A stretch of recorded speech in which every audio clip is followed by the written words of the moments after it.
for making the time.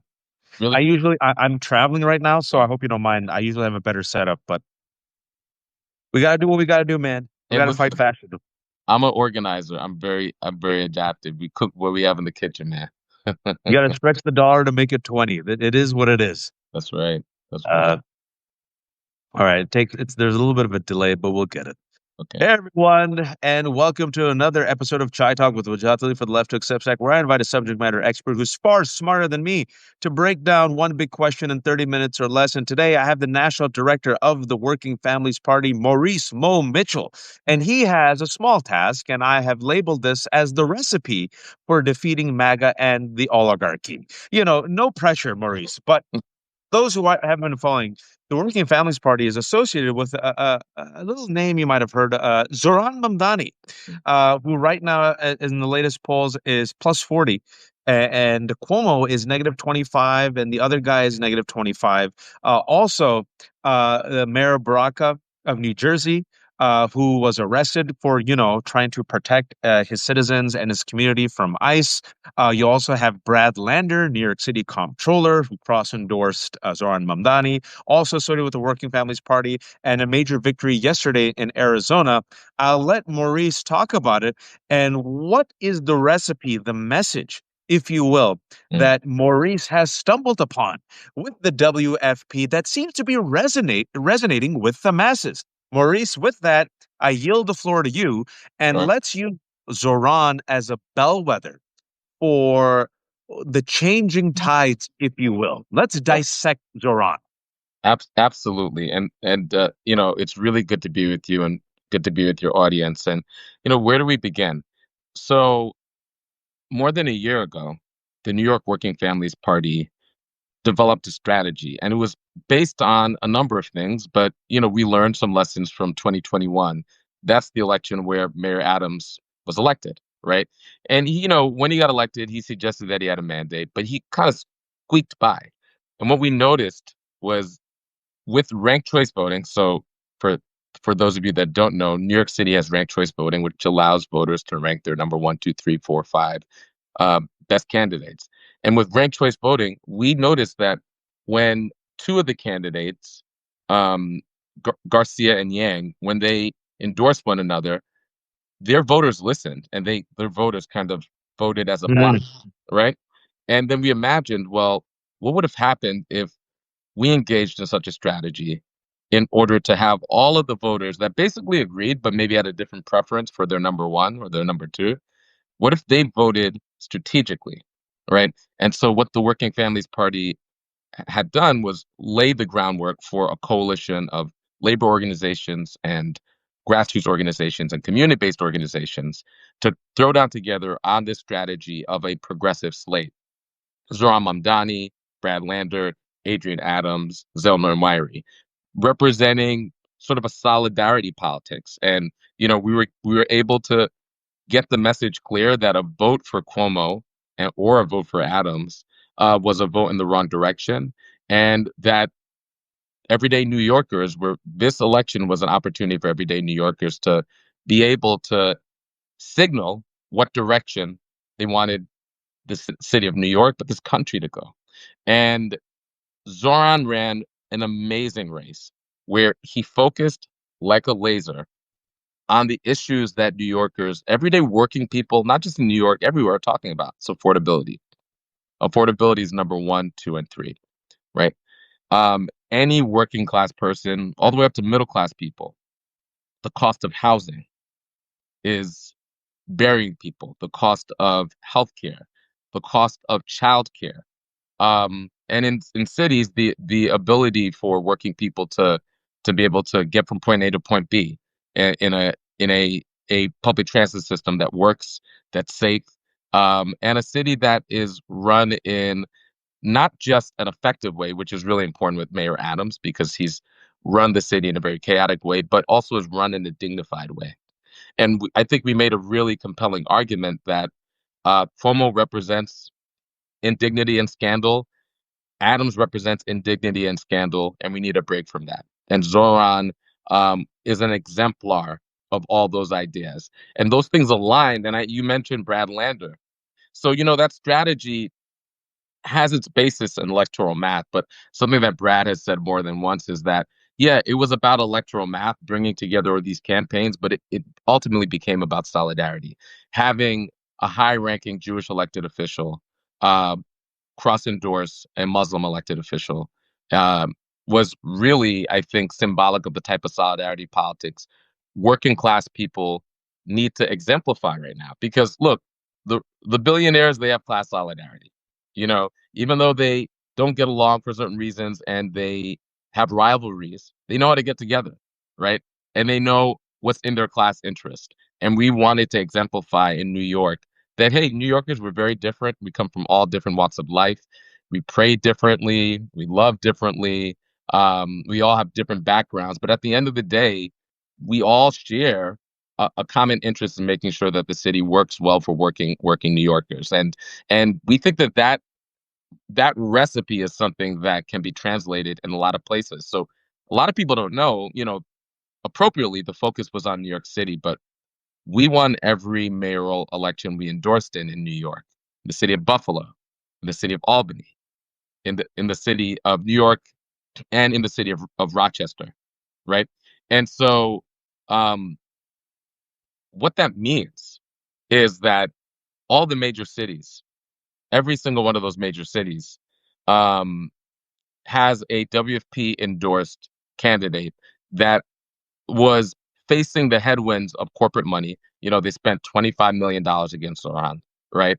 They didn't spend as much in Albany or in Rochester, but they were spending against us. And they were defeated by this labor and community coalition. Just yesterday, you mentioned it. Just yesterday in Arizona, we had another victory. Adelita Jarava, right?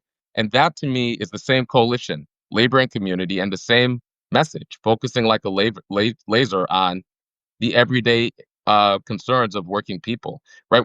And it's interesting because there's a lot of hand wringing, especially after the loss in November by Democrats, a lot of hand wringing. And you would hear them say, well, how do we win back the trust of the working class? Or how do we win back young people? How do we win working class immigrants?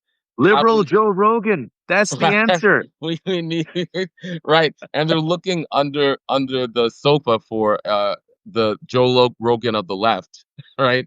And we thought, that was wrongheaded, and that the actual strategy was much more straightforward. Like every Don't single be poll. woke. Don't be woke. That's right. Don't it's the woke, it's the groups, and we need to find our savior, the Joe Rogan of the left. And we're like, look, when we knock on doors, I could tell you, I've knocked on a number of working class doors. I haven't encountered anybody like, you know, um, really, really desperately seeking how their vote could deal with the one trans athlete in one high school in California. And You mean they weren't incensed about Riley Gaines finishing fifth behind the one trans athlete at UPenn? yeah, surprisingly, right? That didn't come up at the door, but what came up at the door was the price of rent. What came up at the door was the price of medicine. What came up at the door was price of basic goods, the price of eggs. And that affordability crisis, people understand that there is a cause to that. And I think one of the challenges was that even when some Democrats talked about affordability, they didn't explain why that was happening. It's the economic system. It's the fact that we have a system that is basically designed to benefit and assist and privilege, the already elite, the already hyper wealthy, and is actually designed to make life much harder the poorer you are. That's how the system is designed. And it wasn't designed by happenstance. It was designed through policies that were engineered by this very rigged system where those wealthy individuals and corporations have access to decision makers and policy makers and state legislatures and in Capitol Hill, and over time have developed a system that it's almost impossible if you're poor to make ends meet, and it's almost impossible if you're wealthy not to make more money. And so people get that, and we think, speaking plainly about that, being able to name the actual structures and name that the system is rigged and name who rigged it. Actually, name Yep. the villains in the story, Billionaires, right? oligarchy.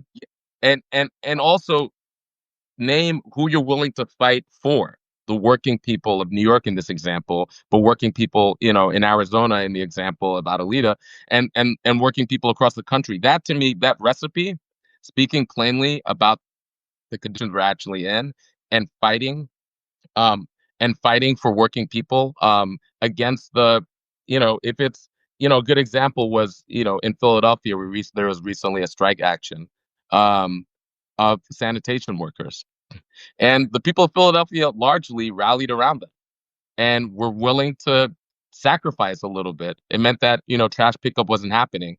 To me, there is a consciousness brewing, that a lot of the, sort of out of touch elites, and campaign consultants are not picking up.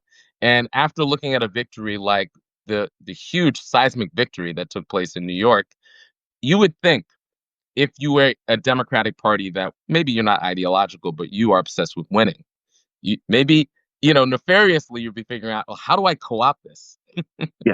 No, instead, a lot of the response has been apoplectic. Like, Yep. you know, Let me destroy it. Let me let me crush figure it. out how to destroy this thing that, increased youth turnout and brought a lot of the working class immigrants that we say we want back into the coalition, and created a multiracial coalition that is actually really hungry for solutions, and all these things that they say. And also young men, what about the boys? What do we do about the boys? Well, we saw young men engage.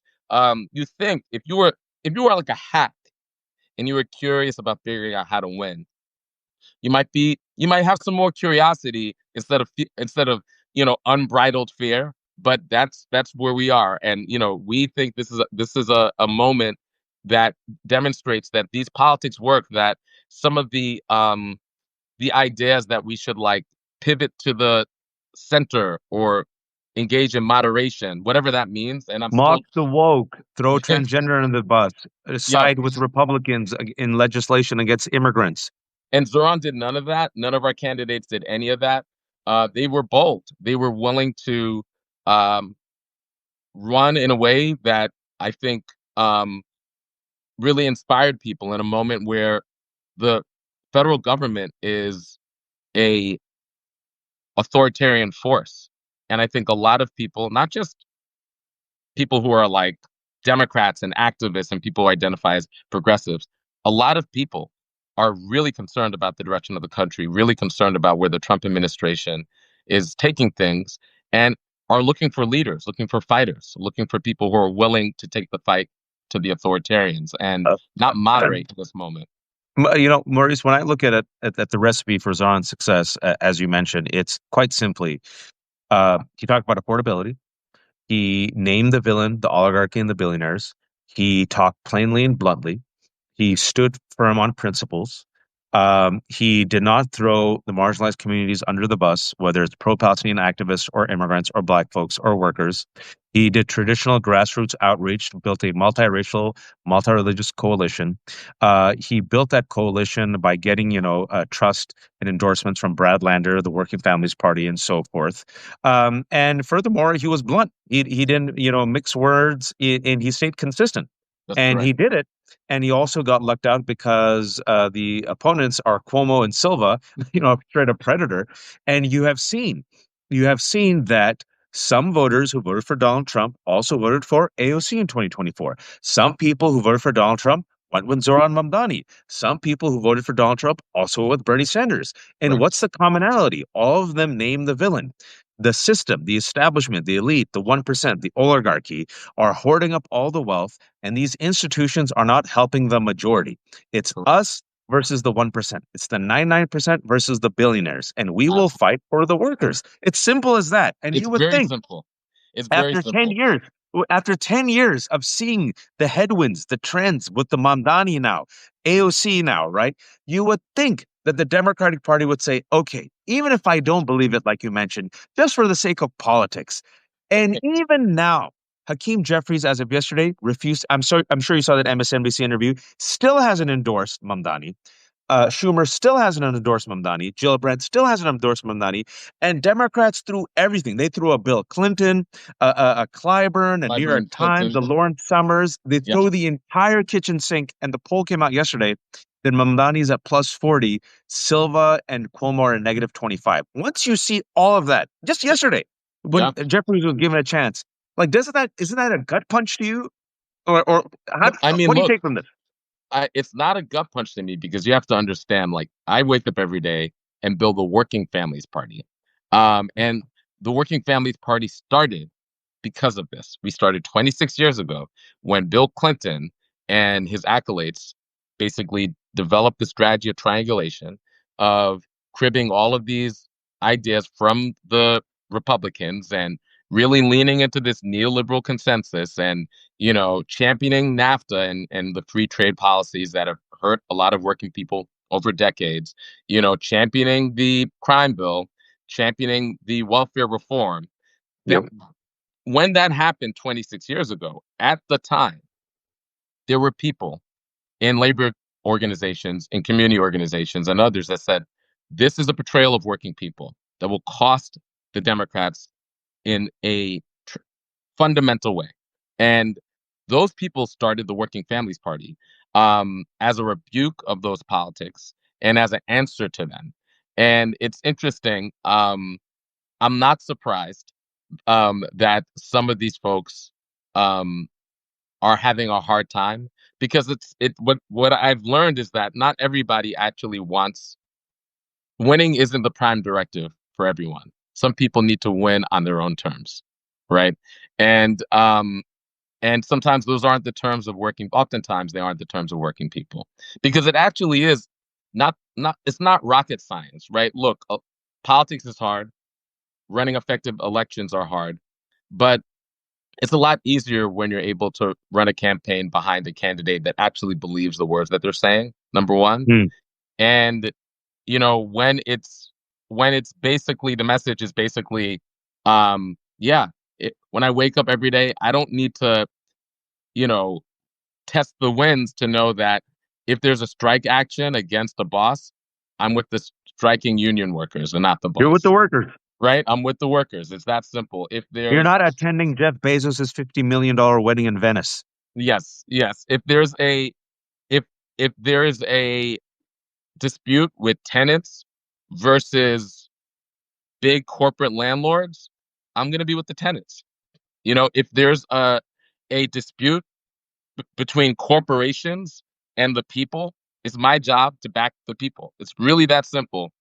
Especially at a time when even some people on the right wing base are beginning to feel like the movement that they're a part of might have been a grift, right? There's an interesting, I think, cross-partisan, cross-identity majority that's against war, that's against the billionaire grift, that wants things to be affordable, that wants government to work. And we could actually build a super majority of working people against the billionaire class.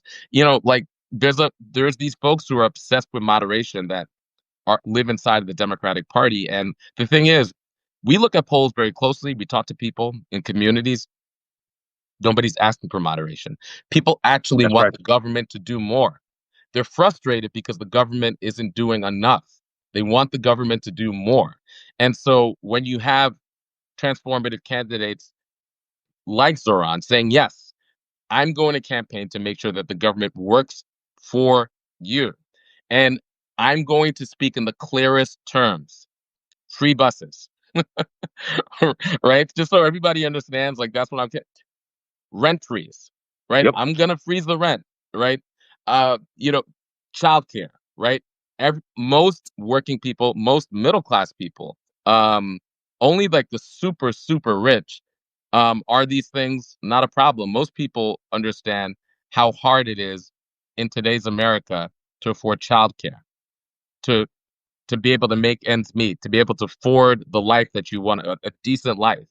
And if Democrats just campaigned on that and against the billionaire class, they will have a wave of working people, many of whom probably never even thought about voting for a Democrat, join their coalition.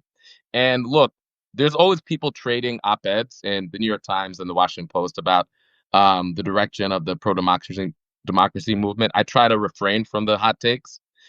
I focus on strategy and outcomes. To me, the people who should lead the pro-democracy movement are the people that develop the winning strategies. And right now, we have victories in recent victories in Arizona, in the cities, like I said before, not just New York City, but Zoran's election is seismic, but also Syracuse, Rochester, Albany.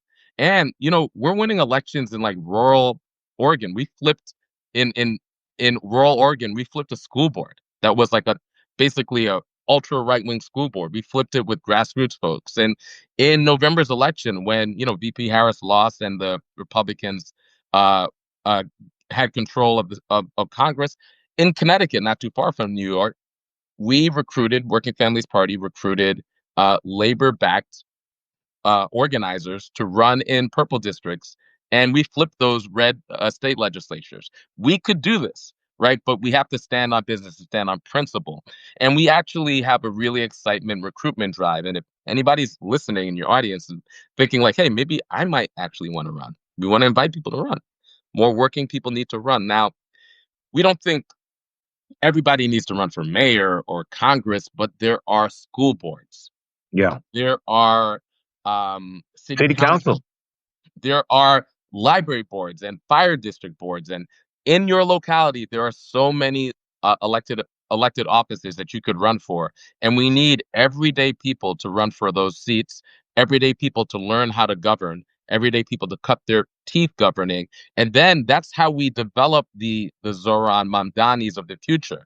Let's get people in those positions, governing in really important places, because yes, we've learned how critical school boards are with the Moms for Liberty right wing sort of push. CRT, DEI, Yes, parental all of choice. that.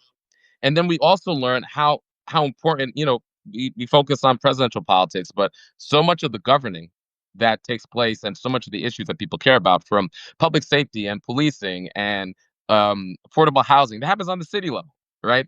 And so having city council members like in Philadelphia, Nicholas O'Rourke and Kendra Brooks, Working Families Party city council members, that is transformative. It means that, Kendra Brooks was able to pass groundbreaking legislation that helped a lot of everyday people stay in their homes and not get evicted.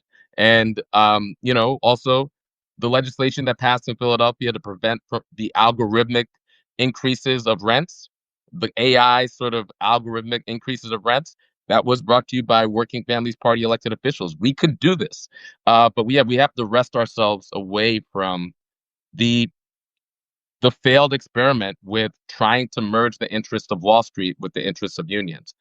That It, tent, being the party of AOC and Mark Cuban, that is a tent that is unsustainable, untenable. It's just not going to yeah, work. and And I think yeah, what we're witnessing is why this is untenable and unsustainable, and why you're seeing this massive shift is the Democratic establishment, the old guard. I'm not using old as a pejorative against no, people at age. Is they cannot let go of, they cannot stop sucking at the teat of corporate money. That's literally it. They just can't. And so that's why I give you this inability to message on something that's literally just like a manna from heaven. You have this multi-millionaire Donald Trump grifting with his billionaire bros, making hundreds of $1 million of crypto, who just passed this horrifically unpopular signature legislation, which is like negative 25 and negative 45 with independence, that adds $3.3 trillion to the debt, that gives yep, permanent tax cuts to billionaires. Then yep, more and more people thinking about it, or know about it, are more outraged by it. That does $1 trillion cuts to Medicaid, right? You got Peter Thiel and JD Vance, the oligarchy, widen income inequality. You got Bernie Sanders and AOC running on, fight the oligarchy was a huge hit. You got Zohran Mamdani openly saying, we don't need billionaires, but they exist. I'll work with them. He yep, came out of nowhere, is most likely going to become the mayor. You're seeing people say, I'm sick and tired of the establishment. I'm sick and tired of the two-party system. I'm sick and tired of the 1%. And they still can't message. And the reason is they don't want to change the message. correct. So they tried, Maurice, to throw Bloomberg, Bill Ackman, Clinton, everything and the kitchen sink at Zoran. And they're still going to try. They're still going to try because they cannot stop sucking at the corporate teat. That money is good. It's salty but delicious. That Yeah. teat does not stop flowing, right? And so I think you're going to have a massive shift here. And what I was talking to Danielle about, my co-host, and also Francesca, this reminds me a lot of 2014. I got the gray hairs, Mm, where Republican Party was also saying, we're going to give you Eric Cantor and we're going to give you Paul Ryan, and you accept it. And the Republicans were like, no, that's correct. you're all rhinos, you're all establishment. We're going to give you this right wing guy from nowhere, David Brett, who's going to come out in 2014 and take out Eric Cantor, who was going to be the leader of the party. And unfortunately, now you have MAGA. So Yeah. I ask you, I feel like with the Democrats with their favorability rating at 29%, it's this type of remarkable arrogance of the Schumers and the Clyburns and the Clintons and the Gillibrands, and who else was in that stupid photo with Benjamin Netanyahu last week? Chris Coons, Cory Booker. They think they can hold on to this. They think that they can tell the base, "Shut up, shut your mouth, and vote for us. It's either us or for Donald Trump." And I still think in their delusion and in their think bubble, they believe that they can emerge victorious. I don't see it, Maurice. What do you see? I see what you see. I have eyes and ears, right? And what I see is, for better or worse, an 80-year uninterrupted sort of liberal rules-based order come to a close, uh, a collapse. I see the more than 40-year neoliberal consensus be basically popularly discredited. Yep. Um, and I see the violence, the institutional violence that MAGA is perpetrating. The silver lining is that we could build something from the ground up so much better than some of these institutions. And I think there's a demand from everyday people for more. There's a demand for everyday people not to bow their heads in the face of authoritarianism, in the face of the collapse of all their systems, is to fight. And everyday people will reward fighters. Will reward fighters who are willing to fight for them and against these forces, against the billionaires. And you're right, like people who have lived their career based on those principles and that order that I believe no longer exists, they are living on a lie. That order no longer exists, actually. And those folks who woke up to the fact that that order doesn't exist, or if you're still clinging to it, you're writing yourself out of history, are the people who will be the victors of this moment. And I do think that there is going to be, and I think it's healthy, actually. Just like in the Republican Party, there was a lot of churn. I think we're going to see a lot of churn around these ideas. And those that are holding on to the past or suggesting that we could go back are going to be left behind. And we have some choices about the direction we go in this country. We could either go in the direction of Peter Thiel into some sort of like techno-fascist direction, right? Because that old neoliberalism is crumbling and decaying and discredited. Or we could go into a more humane, more democratic vision of this country that actually aligns around the principles that I think most people agree with. We have a choice. And, it's not, again, that the leadership, the last thing I'll say about this is like, look, I never hold my breath to expect traditional politicians to lead movements. And we need movement leaders right now. I think the other story is that over the past few months, we've seen millions of people hit the streets. Yep. We saw the people in all types of communities show up for their neighbors when their neighbors were being raided by ICE. We saw the courage of everyday working people, I think, steal the back of some people in the political class. And some people got the message, other people won't. They're willing to cling to it until the very last gasp of a dead or dying system. And It's that, it's like Charlton Heston, that famous quote, right? You have to pry this rifle from my cold dead hand. That's what I that's think of when right. I see Schumer. That's right. I can't let go of this donor. I can't let go of them. It's like, wait, there might be some crypto money I can't. I don't know if I got to figure out the language to somehow message again, which is one of the reasons why they can't say the crypto grift that Trump is perpetrating is a grift, and we're going to regulate that marketplace. They can't say that because they're afraid of the crypto guys, and they're also like, well, maybe some of those Trump leaning tech guys, maybe we can win them over next cycle. So let's not antagonize them, right? And These are also all who of they the machinations. and also, and I want to ask you because we talked about it, but one of the people that they can't let go of, one of the talking points that they can't just seem to change on or evolve or adapt is Israel Palestine. Oh, Um, yeah. Folks, there was a photo that we talked about last week where Benjamin Netanyahu, a war criminal, made his third visit to America, met with the Trump administration, but there was a bipartisan photo last week where Netanyahu, the war criminal, took a smiling photo with Republican elected officials and also Cory Outrageous. Booker, Amy Outrageous. Klobuchar, Senator Schumer, Adam Schiff, Chris Coons. And I'm sitting there thinking, wow, do you not understand where your base is? Do you not read the polls? Do you not care? And I want to ask you on this because I was talking to someone else earlier. I said my prediction is you can't ignore Israel Palestine anymore. Israel and Palestine is this is it. Like this is an issue now where you have to take a clear stand. You can't punt on it. And this will be a defining issue for candidates moving forward, right? Like this is the a radicalized issue for the base, and you can't just both sides it. And you can't friggin' take photos with Benjamin Netanyahu. Exactly. Read the room, Chuck.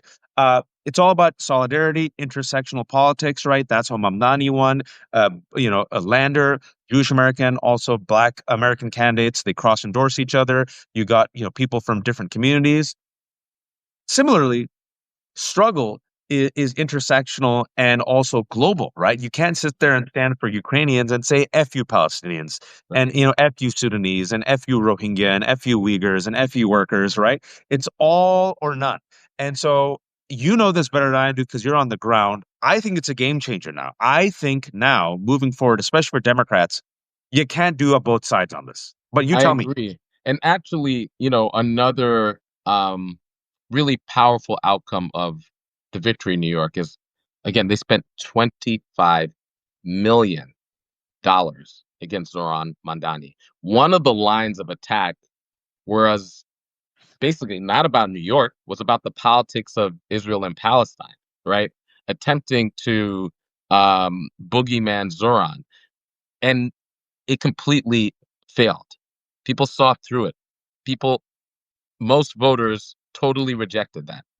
Most voters completely rejected that, and I think we're inspired by him being a principled person Yeah. that that actually stood up for a consistent line that is consistent with his human rights stance for people in New York City and people around the world, including in Palestine. And look, I don't think, and it's interesting, we're even seeing it in the right wing base, Oh, yeah. right? So it's something that's happening with the American people in general. And as Benjamin Netanyahu continues to pursue this policy of retribution against the I'll call it population. genocide, and I'll quote a Israeli Jewish American scholar of genocide, Umar Bertov, who came on the New York Times and said it's a genocide. I think it's a policy of genocide now, but that's just me. Yes, Continue. no, I agree with you. And every day they pursue that policy, they discredit themselves to working people around the world. And every day elected officials align with him, they discredit themselves because he is a war criminal. He not only is he a war criminal, he's put together a racist, fascist, right wing coalition that is governing the right wing project that is his war policies and his domestic policies in Israel. And it shouldn't be hard for anybody of conscience to be like, you know what, that's somebody I don't want to be in a photo op with. And last week they were in a photo with him. They were in a photo with him last week. I'm like, my God. And a part of me was like, folks, and I'm talking about figuratively, burn it down. And by burning it down, I was just like, cull. I need a culling of this party because if the party's leaders are sitting there chummy chummy with Netanyahu, throwing Mamdani under the bus, the I've talked about this often is that I pay attention like you do the weekend before the vote, where the Republicans, pretty much nearly all of them, except a handful, voted for this horrific billionaire bill, which is going to add $3 trillion to the debt and also gives ICE $180 billion. You had Hakeem Jeffries and Gillibrand go on, weekend news, not talking about the bill, not informing people. Tell them what they did, Maurice. I know you remember. Oh, I mean, they like there were a number of Democratic elected officials that breathlessly were looking for cameras and live mics to proclaim their outrage around Zohran Mamdani's speech. And what's crazy about that is like they were assigning words he never said. He never said, he's never used the word globalized intifada. Right. They So want him to condemn something he never chanted. I mean, and so imagine this. Imagine being your line. Well, I don't, he won the election. I know I'm a Democrat. I know vote blue no matter who, but I need to make sure, I guess, because he's Muslim, that he's not an anti-Semite. So here's a list of words I need him to condemn. Not words that he's actually said. By the way, let's just triple, double, dog, dare make sure that he's not an anti-Semite. Why? I guess because he's brown and a Muslim, right? Like I mean, and this it is didn't where, work.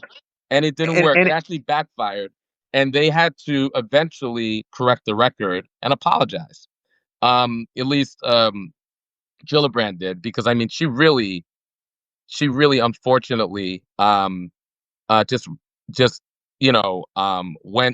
went completely out of bounds in assigning that to him. But what was really powerful, and this is like to me the magic of his campaign, when he was directly asked about it, he brought it back to the people of New York and very affordability, smart. right?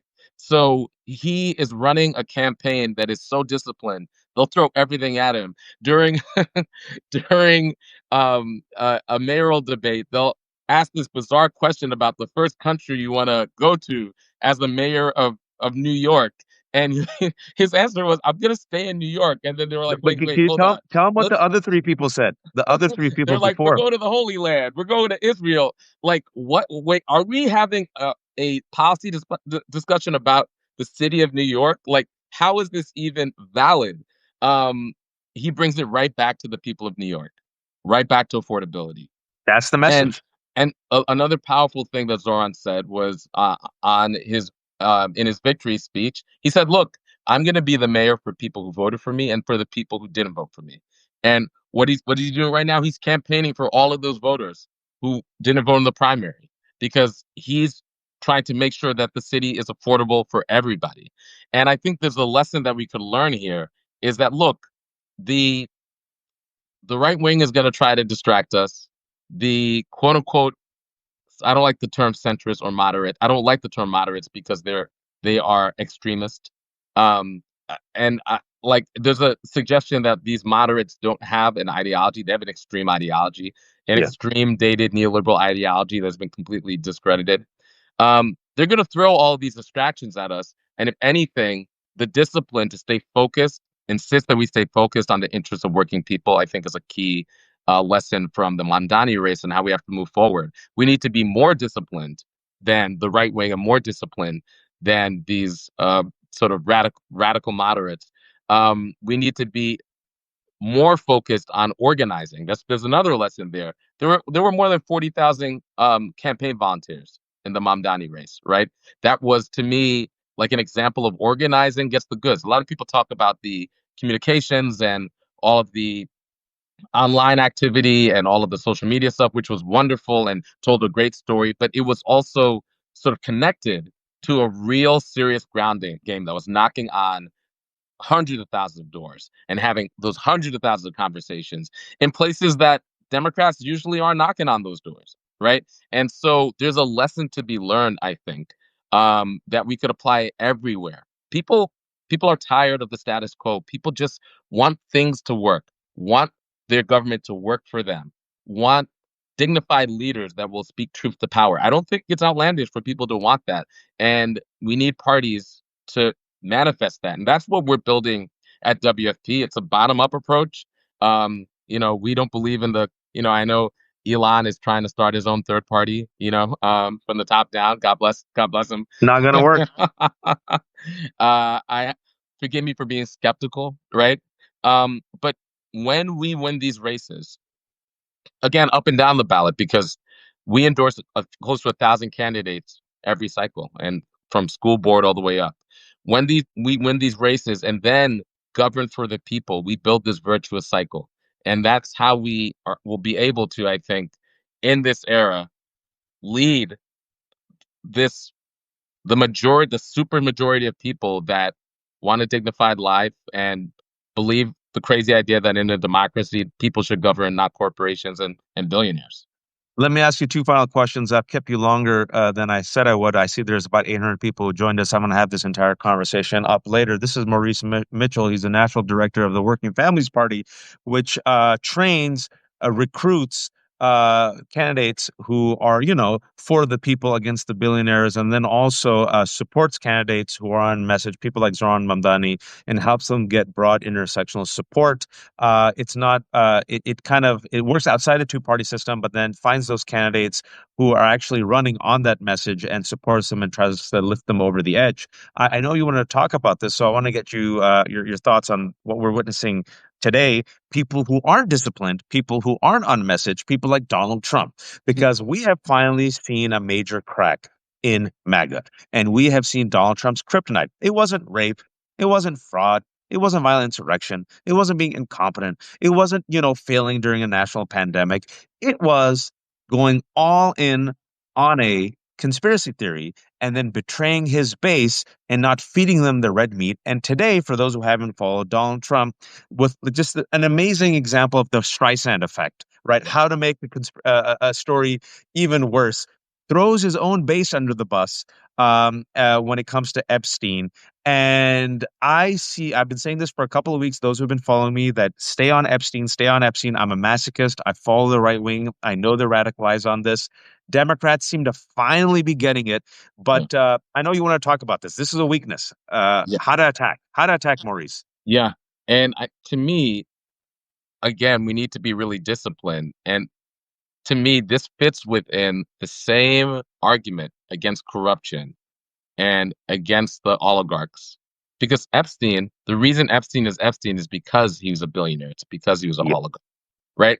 There's a lot of wacky conspiracy theories, but the actual conspiracy in plain sight is the fact that he was a well-known trafficker, Yep. and he was able to avoid accountability for as long as he was because he was a billionaire, because he was very connected. So, Sweetheart deal given to him by Alex Acosta, who later became Trump's labor secretary, that allowed him to correct. stay out of jail for 6 out of 7 days. Correct. So that is the conspiracy in plain sight that I think we should focus on with the Epstein case, right? Is the fact that people like him, it's it's a miracle when they face accountability, and they often eschew accountability for Yep. much longer than possible, even when committing the most heinous crimes. And Donald Trump, he campaigned on he campaigned on a lot of things. On affordability, well, we just learned that inflation is up, Yep. and his economic policies are chaotic, and he's done nothing for affordability. He campaigned against forever wars. Well, in every policy he's made, he's exacerbated um, the crisis in the Middle East. He hasn't on day one been able to somehow magically solve the problem, the war in Ukraine, and he argued that he was going to drain the swamp, right? And this is one of the swampiest. More billionaires in this administration than any other administration in history. Yes. So I mean, look, the billionaire row. We saw the grift day one, right? That was a example of class solidarity of the billionaires, where you had the richest man and the number one, two, and three richest man in the world, right behind Trump during the inauguration. Well, that's how he's governed over these past few months. And to me, the Epstein switcheroo and grift is a perfect example of that. And I think it's like, again, the the inconsistencies and contradictions and batshit craziness, for lack of a better word, of MAGA eating itself now, right? Yeah, And so, to me, the way to leverage this is to tell the story of the corruption and to dem and to put the pieces together, the proof points to show that Donald Trump is for sure the most corrupt, self-serving, and self-dealing political actor of our era. And there's no way that any of these, like, QAnon people are so concerned with, the rights of children could look at what's happening with the Epstein file and come away with any other, to me, like, common sense conclusion, and that will wedge his base. And if we're going to build a supermajority that's against it. these people, we need to grow our base, we need to set our activists on fire, and we need to wedge his base. And this is an example where we really need to hammer this point. Don't trade in the conspiracy theories, focus on the conspiracy in plain sight. Yeah, exactly. Who was his closest friend? According to his own words, Donald Trump. MC saying he was my closest friend. We have I the mean, videos.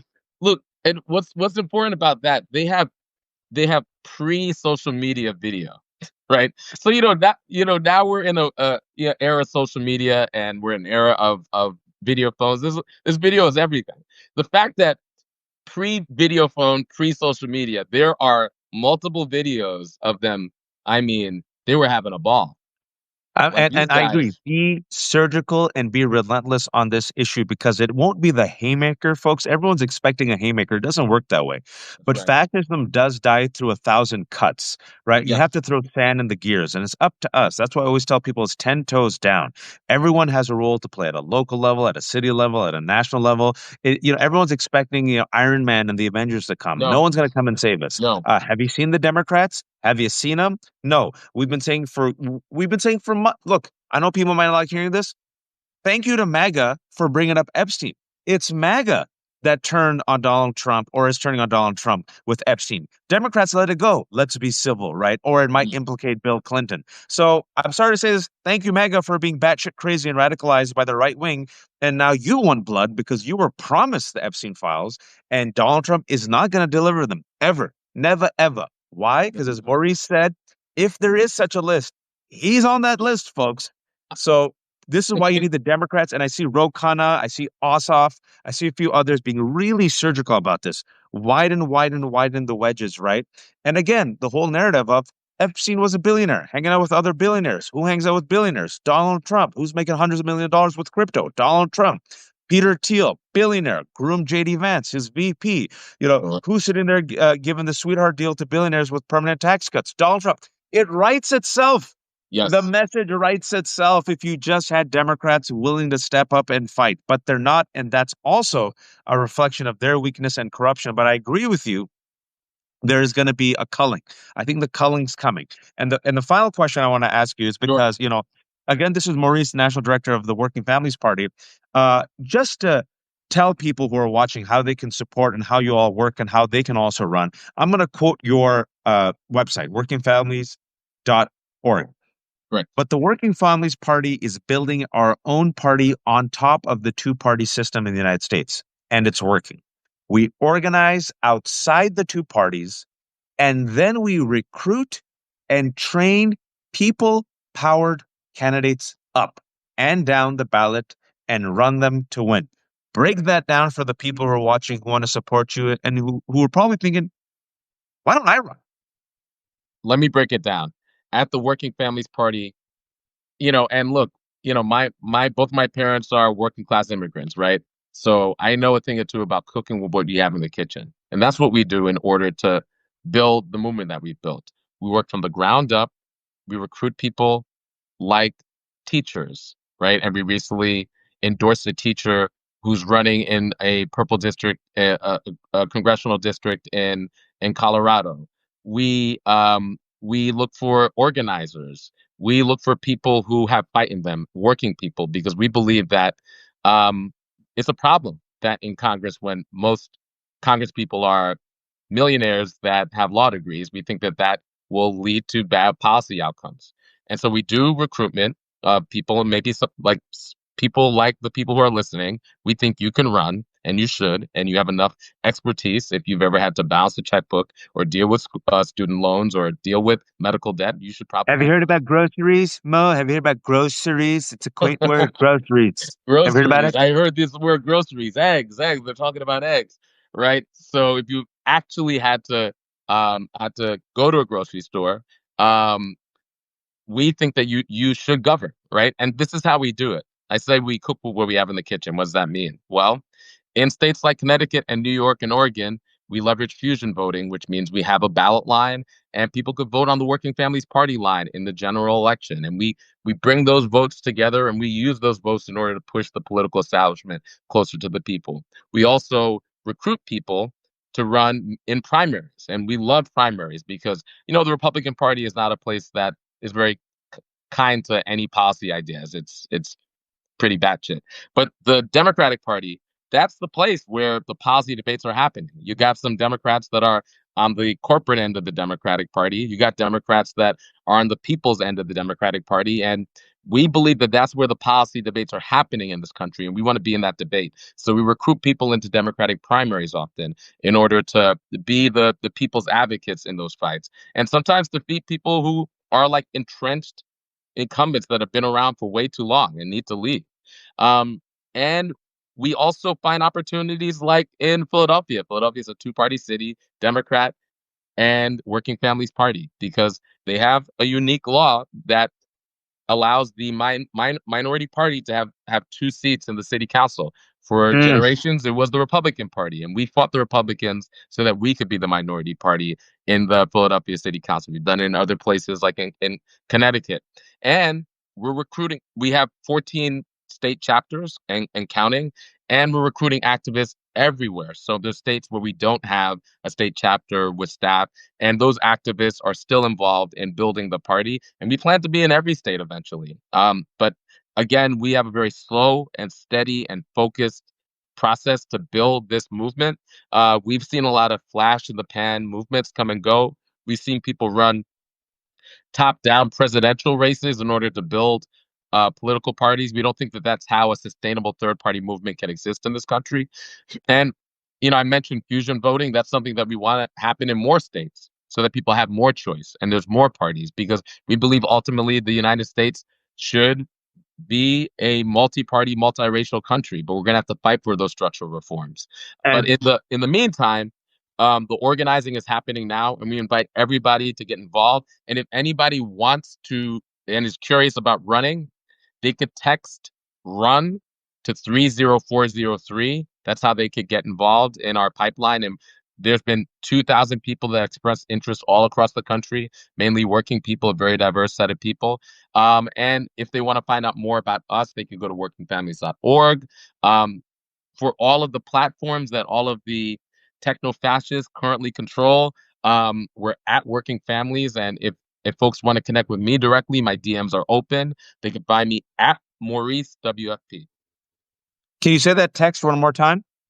Text RUN, RUN, to 30403. Text RUN to 30403. If you're even curious about running for office, or if you know somebody in your community that you think you should run, that you want to support and nominate, text RUN to 30403. And you know who's a candidate? A Working Families Party backed candidate? Zohran Mamdani. Another one, Brad Lander. Another one, Ross Baraka, the mayor of New Jersey, folks. So they're winning, and they just won in Arizona yesterday. You won in That's Arizona, right? right. A Uh, big win. We're gonna send a Working Families champion to Congress. We're very proud of that one. and okay, and I'm going to cheat. And before I let you go and shamelessly promote you, if you had a message, one line or two lines, it doesn't have to be perfect. Suppose there's a Democrat watching right now, and you're on the grassroots, and they had to run on one simple message within a sentence. What would that message be to defeat MAGA? To defeat MAGA, um, fight for people, not the bosses. Fight for people, not the bosses. Or how about fight for people, not for billionaires? Even better. Even better. And to me, if you have trouble with that, you're lost. This is a moment. The line is in the sand. It's all of us versus. Look, there's 3,000 billionaires plus or minus a few on this planet. There's almost 1,000 billionaires in this country.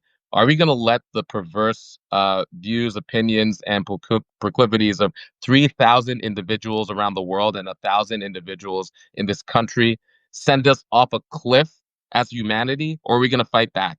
And we have an opportunity right now to fight back. No, but the billionaires. What about both sides, Maurice? No, I'm kidding. Well, yeah, Maurice Mitchell is there's some good billionaires and bad billionaires, I like mean, but there's some good billionaires, right? What about the moderate billionaire? Mark Cuban's a good billionaire. This is how Chuck Schumer would respond, folks. Change is a coming. A change is a coming, whether you like it or not. Open up your eyes. That's Zohran Mamdani. He's not an outlier. AOC, not an outlier. Ross Baraka, not an outlier. The Democratic Party not winning, not an outlier. The MAGA revolution, people talked about, oh, it'll be an outlier. That was 11 years ago. And now, unfortunately, Donald Trump, a criminal vulgarian, is president, folks. So now I think the pendulum has shifted and people are sick and tired of it and they want fighters. So the people at the grassroots of it, it's the Working Families Party, people like Maurice. He's a national director. Again, the Working Families Party works on top of the two-party system. It trains and recruits candidates, oftentimes to go with the Democrats against MAGA. They helped Zohran Mamdani build a intersectional alliance and helped him over the top in the primary. And now he's running, folks. And right now, it seems that he might become the next mayor. And his message is easy: make New York City affordable. And we don't need billionaires, but if billionaires exist, I'll work with you to make New York City affordable. affordable. Uh, Right. Maurice, I'll have this up in an hour for the 900 people who've joined us. He talked about the recipe and using Zoran specifically as a bellwether and as an example of the messaging and the type of strategy that worked that might make him the next mayor of New York City, and how you can not just take on the billionaire class and Donald Trump, but also, folks, the billionaire establishment that controls the Democratic establishment right now. We need a massive culling. So this will be up in an hour. But this has been the left hook. Like a fool, I have no paywalls. I keep everything for free, but I have 3 kids. So if you can, give a few bucks. I know the times are tough. If you don't have the money, just be a free subscriber. I get it. I believe people should be informed. Spread the news. Run for office. Run for office. I usually always say, be kind, be empathetic, be decent, be informed, and run for office. If Donald Trump can be president, if Pete Hegseth can be the Secretary of Defense, if Kristi Noem can be the Secretary of the Department DHS Secretary, if RFK Jr. can be the Secretary of HHS, what the F, bro? Like, you can run. Like, Carla, Kira, Rhoda, you all can run. Okay. And if you're really interested about running and you're really passionate, then contact Maurice and the Working Families Party, because they have a winning track record of literally running working class people. And they just won big. They just won big in Arizona yesterday. Again, give the name of the candidate who just won yesterday. Adelita Jagava.